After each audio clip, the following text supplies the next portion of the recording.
Hello all, my name is Ruchi Gakhar and today I will discuss about my research project quantum dot sensitized titanium nanotube based solar cell. In this presentation I will talk about need for renewable energy resources, solar radiation and its advantages, photovoltaic cell and its working, generations of photovoltaic technology and finally my research work. First of all, need for the renewable energy resources. Current energy demand in the world is about 96.9 quadrillion BTU. BTU is the British thermal unit of energy and 1 BTU is equal to 1055 joules. Towards this huge energy demand, nuclear power contributes about 8% and renewable energy contributes only about 6%. Rest 86% of the energy comes from the consumption of coal, natural gas and petroleum. In order to decrease the use of these natural resources, we should increase the sector for renewable energy. And this sector includes all the resources such as solar energy, wind energy, biomass, geothermal and hydroelectric. And if we see, effectively solar electricity contributes only less than 0.01% of total energy production, which is very less compared to the solar radiation received by the earth every day. So what basically is solar energy? Solar energy is the energy produced by the sun. It originates from the thermonuclear fusion occurring on the sun. It is the clean and renewable resource of energy and it can be converted into the electrical energy by the use of photovoltaic cells. The advantages of solar energy include first and foremost it is the clean and renewable energy resource. And it costs nothing as lot of energy is received by earth's surface every day.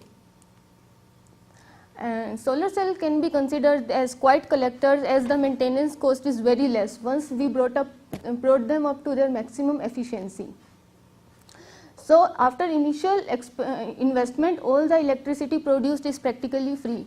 Although it has some disadvantages also, like we can't harness the energy during the night time, and also it depends upon the climate conditions like clouds and pollution, but still if we can increase its efficiency during the daytime, we can still make this technology very useful. So what is the photovoltaic cell? Photovoltaic cells are basically converters of solar energy.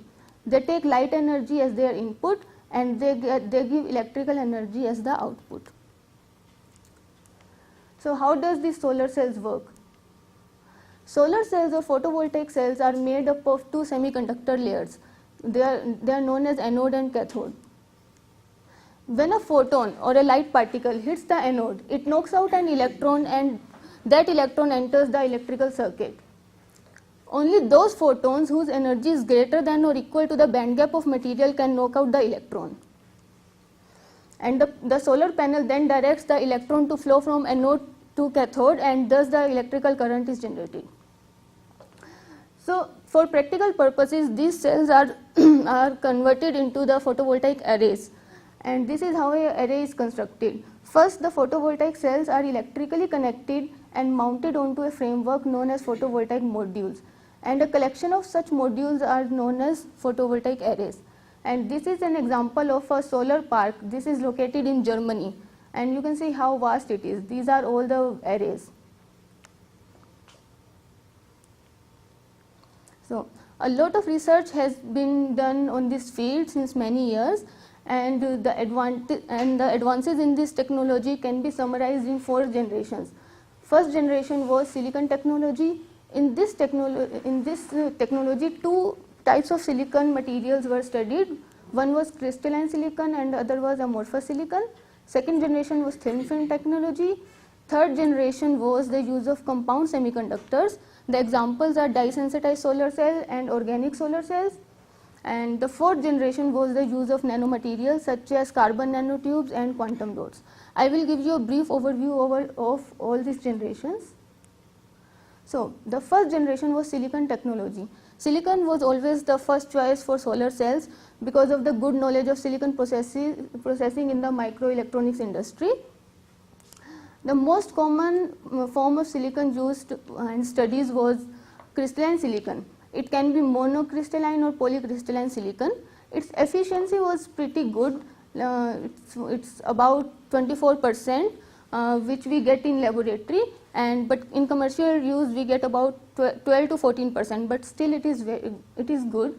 The problem with crystalline silicon is that its band gap is very less. It is about 1.1 electron volt, and due to this low band gap it can absorb only the IR spectrum, IR region of the spectrum. So to overcome this advantage, another form of silicon was studied, which was amorphous silicon. And amorphous silicon has a large band gap of about 1.7 electron volt, and due to this band gap, amorphous silicon can absorb in the visible part of the spectrum, but its efficiency is lower than the crystalline silicon. It's only about 12 to 14%. And the overall disadvantage of this silicon technology was the high cost of silicon substrate and its processing. And to overcome this advantage, the second generation came into effect. This generation included the use of thin films of the semiconductor. So a thin film of only about 10 micrometer was grown on the substrate. So this decreased the manufacturing cost of the device and also introduces the flexibility, as we can see here, but the efficiency of such devices was very less. So the third generation came into effect. This was the use of compound semiconductors. In this technology, different semiconductors were stacked together to form a device. This was done in order to increase the efficiency of the device.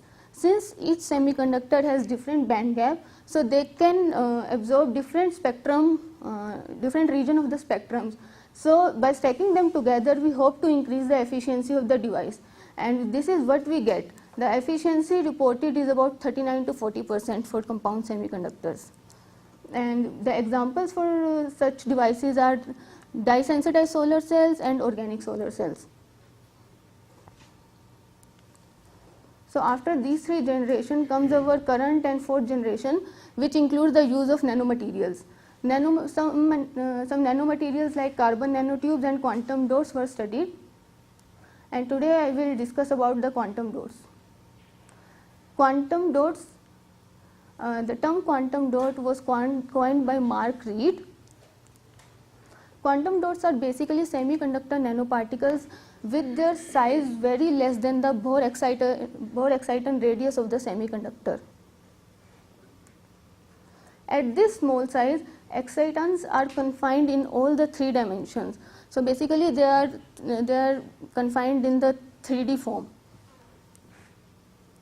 The most interesting feature of quantum dot is that with size their band gap changes, and more specifically, as the size of quantum dots increases, the band gap decreases. So basically we can form only one material of different sizes and we can have different band gaps. So this is an example of a quantum dot sensitized solar cell. The quantum dots are attached on the semiconducting materials. This can be in the form of nanoparticles, nanowires, nanorods, anything. So normally the semiconductor we take has high band gap. So the quantum dot we attach is of low band gap, so that it can absorb the solar light and knock out an electron and transfer that electron to the high band gap semiconductor. In that way it sensitizes the semiconductor, and thus is its name, quantum dot sensitized solar cell. So this is what I am working on. So the components of my solar cell will be titanium dioxide nanotubes and binary quantum dots, cadmium selenide, and finally I will work on ternary quantum dots. I am planning to use lead selenium tellurium and zinc cadmium selenide quantum dots. So right now I have already synthesized titanium dioxide nanotubes and binary quantum dots, cadmium selenide, and I will show you about them. So this is a general setup of for anodization of titanium for titanium foil. The titanium dioxide has been provided the positive charge, hence it is made anode, and a cathode is also attached. For cathode we can take palladium or platinum, and the electrolyte taken is fluoride solution. The cathode I am taking is platinum, and the electrolyte I am studying is sodium fluoride, and I carry out reaction at 20 volts for 45 minutes. So after that I get these titanium dioxide nanotubes. Here this is the SEM image, and from this we can see that titanium, the nanotubes I obtain has a diameter of about 100 nanometers, and they are pretty uniform. So these are the cadmium selenide quantum dots. Here I use the cadmium acetate as cadmium precursor and selenium metal as selenium precursor, and I add both of these precursors at a particular temperature, and then I collected these samples at the intervals of 30 seconds, and as you can see the color is changing from light yellow to bright red. This indicates the increase in size of quantum dots, and also as size increases the band gap of quantum dots decreases. So it means it is the quantum dot with the highest band gap, and this is the quantum dots with the lowest band gap. So my future work includes the attachment of these quantum dots onto titanium dioxide nanotubes, and design a solar device out of it, and study the various characteristics of the device and the stability factor. So, questions?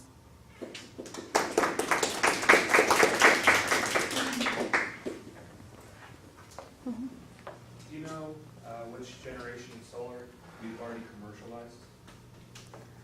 Yes, almost all the generations have been commercialized apart from the last generation. The fourth generation is under research, it hasn't been commercialized. Up to that it has been commercialized. Compound semiconductor dye-sensitized solar cells, they have been commercialized. Just a small two-part question. Just are you defining efficiency as the energy that is absorbed compared to the entire solar spectrum, or just to the spectrum absorbed and how much it actually takes in? The first graph I was explaining, 0.04, that was the percentage of solar cell energy, electricity produced by solar energy finally towards the total energy used, total electricity used. That was the application part. And then is there any theory of what the efficiency for your quantum dot titanium nanotubes might be? I am hoping them to be about 10%, but it's still, this field is still under research, so I have no idea. That's why I will first start with binary quantum dots, then I will move with ternary quantum dots. So my idea is basically to improve the efficiency.